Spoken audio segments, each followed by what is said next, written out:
Boruto chapter 78 just released and Kawaki has just given Boruto his scar. This is something that we have waited for the past 6 years, ever since the Boruto series has started, and this is now the beginning of the end. I mean, this is a chapter that drops a ginormous bombshell, with Momoshiki stating that the end has already begun. The prophecy of Momoshiki telling Boruto that he will lose everything, starting with his blue eyes. That will be the thing that will take everything away from him. The prophecy has been something that many fans have been looking forward to, and in this chapter we are finally seeing the beginning of the end. I did read this chapter live on stream, and I ain't gonna lie, I freaked the fuck out. I didn't really expect Kawaki to just give Boruto the scar that quickly. We saw the consequences of what Kawaki was doing. Now, of course, heading off from chapter 77, we know that Kawaki sealed Naruto and Hinata away, and the biggest question that the fandom was asking was that just where did Kawaki send Naruto and Hinata? And we finally did get that answer in this chapter, as Kawaki did reveal that he sent Naruto and Hinata to the Daikukoden dimension, as he states that it is a Shinjutsu that allows access to a dimension where time itself is frozen, meaning that Naruto and Hinata in the Daikukoden dimension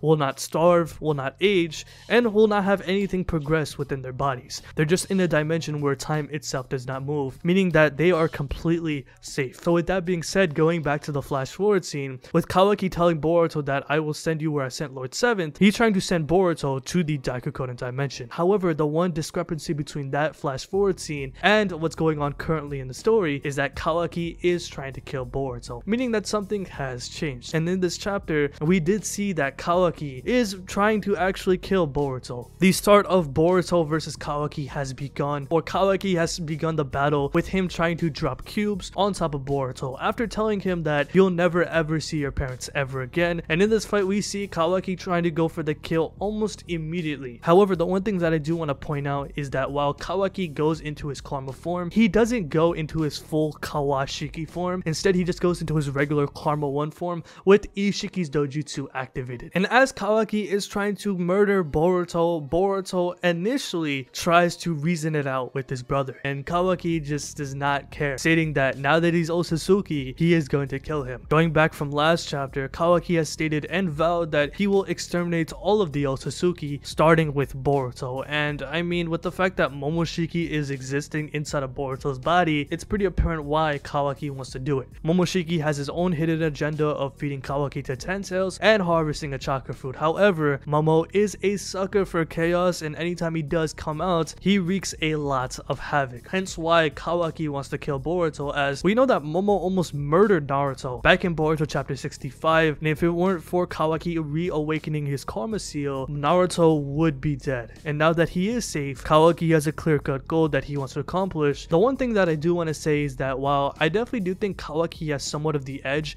because of his hacks using Ishiki's Dojutsu, Boruto does somewhat hold his own in this brief scuffle. In this battle between Boruto versus Kawaki, we don't get the full battle, more or less a precursor to the final battle. While we do know that they were going to battle, we don't get a full scrap yet, more or less a warm-up to the actual fight, as even though Kawaki is trying to go for the kill, like I said, he isn't in his full Karma 2 horned Kawashiki form, and same thing goes for Boruto. Boruto realizes that he can't really reason with him, but instead he has to fight back. And as Kawaki tries to crush him with his cyberkinetic claw, Boruto activates his regular Karma mode and does a massive Rasengan to destroy Kawaki's claw. And I gotta praise Ikimoto here, it looked very good. Showing Boruto powering up and destroying Kawaki's claw, it looked raw to read, in my personal opinion. I love how Ikimoto has improved when it comes to drawing Boruto and Kawaki's designs. I know he does get a lot of flack, but the one thing that I will always praise him for is just how well he draws Boruto and Kawaki in their Karma forms. That's easily his biggest strength in this manga. He does have a lot of other strengths, but I just love when he draws Boruto and Kawaki in battle, as that's definitely something that he really excels at when they power up. You can really feel when Boruto and Kawaki are ready to scrap. Anyways, the battle continues as Boruto throws a lightning style jutsu toward Kawaki, where he does shrink, where Kawaki does get behind Boruto and sends him flying. He tries to follow up with another punch, but then Sarada butts in with a fire style fireball jutsu, which Kawaki does absorb. Boruto is immediately on the defensive after seeing that Sarada has arrived on the battlefield. Knowing that Sarada really isn't on the power level of Boruto and Kawaki,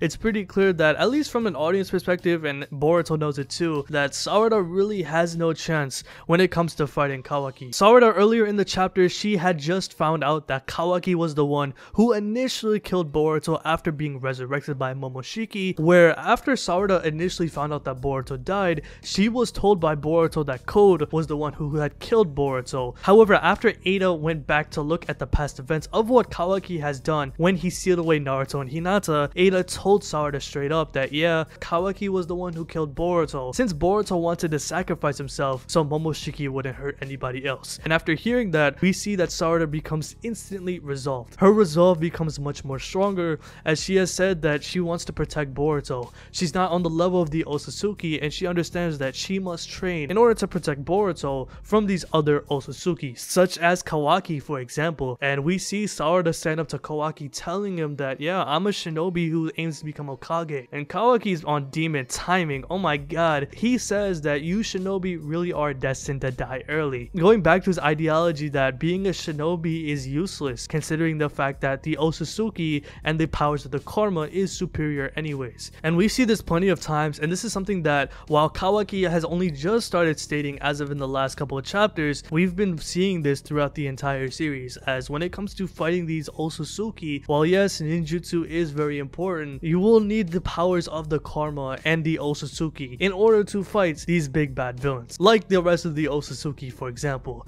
That's why Kawaki wants to exterminate them using their own power, since he realizes that while training is important, it's not enough to fight some of these villains. And that goes to show especially when they fought Code. After Kawaki left the village to confront Code and he tried fighting him, the only reason why he was able to survive and fight Code was because he had reawakened his karma and had the ability to use the Otsutsuki powers. Same thing goes for Boruto, and even though Boruto was using his regular karma power against Code, it just wasn't enough, and he had to tap further into the Otsutsuki battle experience with the true essence form of karma just to keep up with Code. And if you've been recently watching the Boruto anime, in the latest episode, Boruto episode 288, Kawaki tells Boruto straight up that while being a ninja is useful, you have to use your karma and your Otsutsuki powers in order to fight these upcoming threats. That's the one thing the Boruto series has been pressing for a while now. While being a ninja is important, you're going to need these external powers in order to fight these people. This even goes back to scientific ninja tools, where Naruto has even confirmed earlier in the Boruto series that you need these extra powers in order to fight these opponents. You can't rely on ninjutsu alone, since many of these opponents counter the abilities of many shinobi. So while Sarada does try to stand up to Kawaki, Kawaki immediately blitzes Sarada, where he tries to slash her head off. However, Boruto does save her in the end,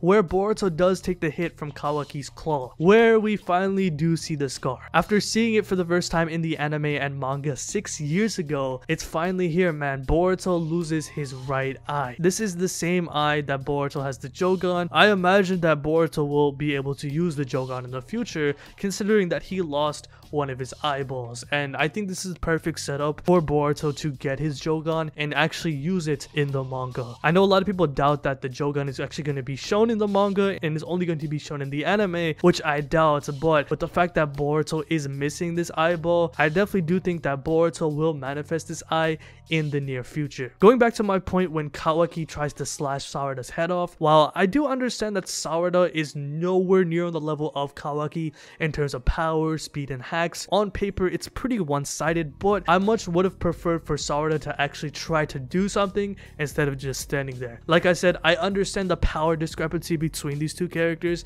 but it kind of makes Sarada look completely weak. Maybe this is supposed to be written on purpose to give Sarada a bigger and larger resolve in order to become stronger. I understand that from a writing perspective, but I wish Sarada at least tried to do something instead of just letting herself get blitzed. But it is what it is. Hopefully what Sarada learns from this is that she has to get stronger. She's just not on the level to protect Boruto, and that's one of her goals, as she stated that in chapter 73. As in her discussion with Mitsuki, they both realized that they must become more powerful or else they will lose Boruto. And after failing to hurt Sarada, Kawaki is then restrained by Mitsuki and Shikamaru. What I do like about this is the fact that they understand that they have to do some certain things in order to restrain him. First, Mitsuki actually covers Kawaki's hand, and then Shikamaru puts Kawaki under shadow paralysis jutsu. Now you would think that Kawaki would have the ability to absorb the shadow paralysis. However, since Mitsuki is covering Kawaki's karma seal using his own hand, Kawaki doesn't have the ability to actually absorb the shadow paralysis since the karma is actually covered by Mitsuki's hand. So this is a smart tactic when it comes to restraining Kawaki, and Shikamaru and Sai have stated that it's damn near impossible for the Leaf to actually restrain Kawaki due to the hacks that he has, such as Daiku Koden, Sukuna Hikona,